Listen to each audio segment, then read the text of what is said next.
What is going on, everybody? Hope you all are having a great Tuesday so far. In today's training, what we're going to cover here is we're going to go over some strategies on how you can eat less food so you can lose weight faster. So we all know if we want to lose weight, we got to make sure we're in a caloric deficit. So today we're going to go over some strategies on how you can be more likely in a caloric deficit when it comes to your weight loss. So I'm going to break down one, two, three, four different kind of strategies for y'all on how you can cut out some calories so you can start seeing some weight loss results. So as always, if there's any questions, any here whatsoever, make sure you comment down below. And that being said, let's dive into it. So first and foremost is, and I just want to let you all know, so I'm going to say restrict. Okay, I'm going to say restrictions. When I say restrictions, though, there's a difference between actual, restricting ourselves and just building a plan or discipline. Okay, and what I mean by that is, like, for example, like when it comes to those crazy shake diets, like that's restricting yourself because you're giving up foods that you know you're going to eat later on in the future just to lose this weight temporarily. So it's not going to be something that you're going to stick with forever. So you restricting yourself. You're restricting yourself. Now, when it comes to this, though, the number one strategy when it comes to losing weight and cutting out calories is restricting our time. Okay, so this means that we can have, for example, like fasting. You only eat in a certain period of time. So you can have a set time where you only eat after a certain time of waking up, and you stop eating after a certain time in the evening. So you can set up something like that where you restrict your time, so therefore you're less likely to eat as much. If you have a binging problem, this might be something to watch out for. Now, what I do is I typically eat in like a 12-hour time frame. It helps with my inner clock as well. So let's say if my first meal in the morning is at like 8 a.m. or so, then or like 7:30, then my last meal of the day is going to be around 7:30 or 8 p.m. Okay, so that's number one is you can restrict your time. This one's pretty easy, pretty good one too, and that'll help you build a discipline. So if you're a late night snacker or whatever it may be, you can just set it in your mind, like, okay, no more eating after 7 p.m., no more eating after 8 p.m., and my last meal is going to be at 7 p.m. So that way I'm going to stay full for when I go to bed at 11 p.m. We'll say that's just an example, but that can help you with your timing. So if you're a late night snacker, whatever it may be, you can plan your meals accordingly. So that way you're more likely to stay full after, but yet you're not allowing yourself to eat after because that is your time. That's how you're restricting it. So that's number one is we can restrict our time. Number two here is we can restrict the amount that we're eating. Okay, so this is definitely the most important one because this will tell if you're actually losing weight or not. But restricting the amount that we're eating, so that means that start little strategies, little things that you can do there when you're trying to like really cut back on calories is like eating with small plates. As when you eat with a smaller plate, you're more likely to grab less food on your plate, and it tricks your mind into thinking that you're more full. Restricting amounts, so counting your calories, so that way you have a specific calorie goal per day that you want to hit, and that's the best way to really measure your goals is in knowing that you're aligned with your calories. So either if you have a meal plan to follow, or if you're counting your calories, that will help you tremendously, so you don't feel lost and not really sure why you're not losing weight every week. Um, so you can count calories like MyFitnessPal. The next thing here is, like I mentioned, meal prepping. So make yourself up like a meal plan, meal prep so you know how many calories you're consuming per day. Now, the next thing is restricting amount will increase more protein, and that's naturally going to help you reduce how many calories you're consuming. It's going to help you reduce the carbs you're consuming and unhealthy foods as well. Now, having I cannot stress it enough like how much it is important and how helpful it is if we just simply eat more protein in our diet, like because you're going to feel way more full. It's a really good option. We want to get a good amount of protein in on a daily basis in the first place, and it typically is going to have way less calories than something with like a bunch of carbs. Usually protein, you'll eat it, it makes you full way too quick, so therefore you're more likely not to eat as much food.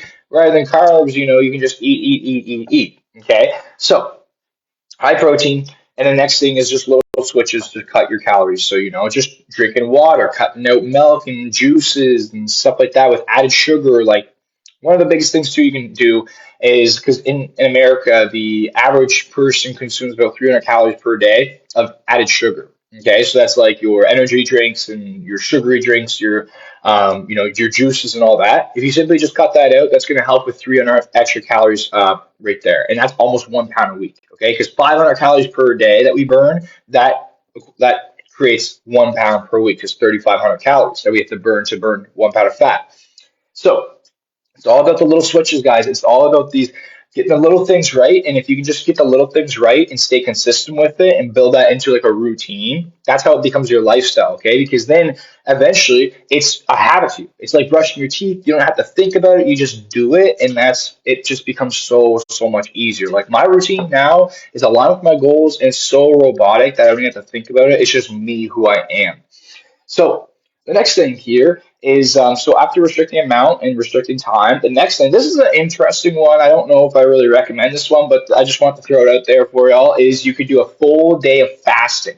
Okay. So I have heard of people who do this, is like they'll pick a random day throughout the week and they'll just do a full day of fasting where they won't really eat. They'll have caffeine, they'll have water, tea, and everything, but they don't eat. And what basically their reason behind this is to a full day where they just cut out all the calories, okay? And then that makes up for if they overconsumed any calories or if they had too much calories throughout the week, whatever it may be on a daily basis. That full day of fasting will help cut out an extra 2,000 calories or so, we'll say, and that's what they do. Okay, so again, I don't know if I would recommend this to you because every person is different. You know, some people have different struggles when it comes to food, but it's just a strategy I want to share with y'all. And I know I've done it before. So let's say sometimes if I really go like, if I'm not having a celebration, for example, and I go way off board or something like that happens, then usually on like my Sunday or something, or almost like on a Monday, I will fast most of the day, maybe have a supper or something like that, or just like a protein shake, but I'll typically fast like the whole day. And I've done that before, and it's not too bad at all. But again, if you have a problem with like binge eating or whatever it may be, you got to watch out for that. Because typically a lot of people what I see happen is that they will cut their calories like drastically. So this is when you restrict yourself in a bad way. They'll cut their calories drastically, so low, like 800 calories a day, 1,000 calories a day, and they'll do it for like 3 days. And then on the fourth day, they'll eat like 4,000 calories because they're just like depriving themselves, and it's just hard to stick with and maintain. So then they'll have that big meal, and it makes up for all those days previously, and it messes everything up. Okay, so that's one thing to watch out for. But yeah, you could do the full day of fasting. And the next thing is the weekender style. Now, what I mean by that is this is where you go lower calories during the week, and then you add some back on the weekend. So let's say your daily average of calories that you're trying to consume is 1,700. So you want 1,700 calories, let's say, on average for 7 days. So let's say though, on the weekends you like to eat out every weekend, or maybe you drink on the weekend, you drink a good amount, whatever your lifestyle might look like. If that is you and that's what you do, then perhaps then what you'd want to do is cut the calories back on the weekdays, so that way you're kind of making up for the weekends. Okay, so I do something similar to this, as I like to go to a restaurant every single weekend. So typically what I'll do, my strategy is to be able to go to a restaurant on the weekend 2 times or so per week, is I will eat a little less calories during the week, and in that way I make room. So I'll eat, let's say, 200, 250 calories less during the weekdays. Okay, so 2 times 5, so that's an extra 1,000 calories that I can use up on the weekend. Okay, so when I go to that restaurant and I get 500 extra calories, it's not a big deal because I made room for it during the weekdays. Okay, so let's say again, if just using easy numbers, if you're trying to eat 2,000 calories a day is like your 7 day average, and you cut that down to 18 or 1,700 calories, you're saving yourself 300 calories per day, and then you can add that back on the weekend, and that'll make your 7 day average. Okay, so that's just a strategy as well that you could use there if you are what we call, I guess I'd call a weekender, who's someone who likes to eat a good amount on the weekends or eat out at restaurants. You know that you're overeating on weekends.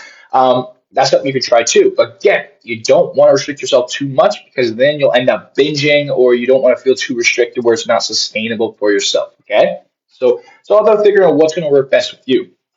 But remember, there's always a difference. There's a huge difference between restriction and just building that discipline and planning out. Okay. And yeah, so that's pretty much it though for the training today. It was a quicker training. I just want to go over a few strategies with y'all on how you can set up like your meal plan and your eating plan. So when it comes to your weight loss, you have a few more ideas and a few more tools in your bucket that you can use when it comes to trying to cut out calories. Because at the end of the day, if you want to lose weight, you got to focus on the most important thing, which is cutting out the calories. Okay, so calories in versus calories out. So how many calories are you eating per day, and how many calories are you burning per day? If you're eating more calories than you're burning, then you're going to store fat. If you're eating less calories than what your body's burning, then your body's going to use the stored fat to use for energy. Okay, plain and simple. Don't too caught up in all the overwhelming information out there. Just try to make it as simple as possible for yourself. And remember, as always, it's about progress over perfection. Okay, well, this is just a side thing I want to share with y'all. Is one of the biggest things I see with a lot of people that I talk to. We talk to like hundreds of people a day now, and one of the biggest things that we see is people wrap up their emotions way too much in the weight loss. And I get it. I've been there when I was making my changes and stuff, and I understand how uncomfortable it is. You might feel in your body, or how much you might, just have this self-hate against yourself, whatever it may be. But here's the thing: is like getting so overwhelmed in the moment and getting your emotions so much like caught up in the journey. It's not going to help serve you whatsoever, because what's going to happen is that you're going to be so obsessed with the scale because all you can think about is, I just want to lose weight. I'm lose weight. I'm working so hard. I better see results and stuff. You have these high expectations, and then you check the scale maybe, and there's no weight loss. Or maybe you expected 5 pounds to be gone. There's only 1 pound to be gone. You're not even proud about the 1 pound because you're expecting to lose 5 pounds. So we got to get our priorities. We got to get our expectations right, and we got to remove the emotions from the process. Okay, we have to just think of it almost as a logical thing. So it's like, so you can look at the numbers, look at how many calories you're consuming, what you're doing with your planning, what can you improve on a daily basis. We all can do better. We all can make this change, but we have to be honest and real with ourselves. We have to be able to reflect on our past weeks and know, okay, the reason why I didn't lose weight isn't because my body's broken or the world's against me or anything like that. It's because simply I ate too much on the weekend. I drank an extra wine glasses during the week, and I had some snacks and some chocolate from Easter. And then it's like, boom, okay, now that I know this, what can I work on this week to improve that? This week, I'm only going to have one wine glass on the weekend, and that's it. Okay? And just set that in stone. Keep that in your mind, write it down, follow through with it. Do that for 4 weeks or so. Keep doing it. It'll become a habit. Move on to the next one. Okay, what do I have to tackle now? I have to tackle my portion sizes. I'm eating too much food. Okay, how do I do that? Look in your toolbox, more protein, smaller plates, schedule out your meals. Okay, boom. Work on that for 4 weeks or so, 5 weeks or so until it becomes a habit. Maybe it'll take longer, depends on the person. And then boom, on to the next thing. So remember, it's about progress over perfection. And again, the worst thing about like being so overwhelmed trying to lose weight so fast is that you're keeping yourself stuck in a cycle, because you'll get overwhelmed, you'll stick with it for maybe 4 or 5 weeks, and you won't get the results you want. Try something else and the cycle repeats itself. Try something else and the cycle repeats itself. But imagine if you just stuck to your one plan, one approach, and just worked on your habits and your actions and what you're doing on a daily basis, and you just got better and better and better at that. Eventually, you're not going back anymore. You're only progressing forward. And it's going to be like a snowball effect, because once you get one habit, it ties into the next habit and it ties into the next habit. And it's like you're habit stacking now. And it's only going to pick up and go, go, go, go, go, go. And you're only going to get better and better and better. And then that way, there's no more falling off. Okay. There's no more ruining your confidence. You're only building yourself better. Okay. And that is like the true way to make the change, is personal excellence. Okay. It's just personal development, changing your habits, your actions, the way you think about weight loss, removing your emotion, controlling your emotions when it comes to this, not getting so overwhelmed and not not being so hard on yourself. It's all about, again, progress over perfection. Okay. The biggest reason why people don't get the results they want is because they either do crazy things, they get the results, they don't make it sustainable for themselves, or they can't really stick with it long enough to the point where they actually see the results happen and the changes actually come into fruition. Okay, so if you are just that one, or I guess 10% of people who just pushes past those hard times when you're not seeing the results, and pushes past those hard times when you're struggling and overwhelmed and having a hard time in that little uncomfortable space where you're getting rid of your old habits and you're creating your new habits. If you just make it past that little point, you're set. Like, you lost the weight, you're going to keep going, you're going to make these changes happen. And of course, if you need some help with that, we do have 4 more spots open. Just message me Summer so I can send you over some details. If you're serious about making a permanent weight loss transformation, you can get started now. We can probably lose about 20 pounds at least, depending on how much weight you have to lose around summer, before summer. So if you are serious about that, message me as soon as possible. There's 4 spots open right now. But other than that, that is the training for today, everybody. So I really hope this helps you. If you did make it this far, leave a smiley face down below in the comments and let me know what else y'all want to learn. I think on Thursday we're going to go over some motivation. Okay, so we're just going to go over topics about motivation, getting motivation. Do we need motivation? What to do all there. So I'm excited to go into some mindset there. So make sure the post notifications are on because we'll be coming out Thursday with a really good training for y'all.